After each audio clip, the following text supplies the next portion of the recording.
આ સ્પેશિયલ ડ્રાઈવની અંદર ઘી, બટર, પનીર, ચીઝ આવું જેનું ડુપ્લિકેટિંગ કરે છે એના માટેની સ્પેશિયલ ડ્રાઈવ હતી. આ ડ્રાઈવના અનુસંધાને એસઓજી દ્વારા એક ચોક્કસ બાતમી એવી મળી હતી કે અમરોલી વિસ્તારના કોસાડ આવાસની અંદર જે સરદારનગરને એ જગ્યાએ છે ત્યાં કોઈ ઘીનું ડુપ્લિકેટિંગ કરે છે. એના અનુસંધાને એસઓજી દ્વારા રેડ કરવામાં આવી.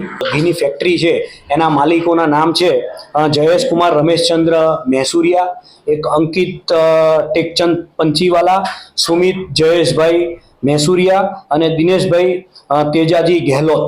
આ લોકોની જે મશીનરી હતી એ ઓટોમેટિક પ્લાન્ટ છે. આ લોકોના ત્યાં ઓટોમેટિક જે આખા જે અંદર ઘી ને એ બધું નાખી અને ઓટો પ્લાન્ટ છે કે પેકેજિંગ થઈને જ બહાર નીકળે.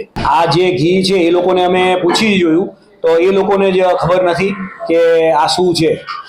અને અમે બીજા ડૉક્ટરોની પણ સલાહ લીધી કે કેન્સર થવાનું મૂળ કારણ આવા પ્રકારની જે પ્રોડક્ટ આપણે જે ઇન્ટેક કરીએ છીએ એના કારણે થાય છે.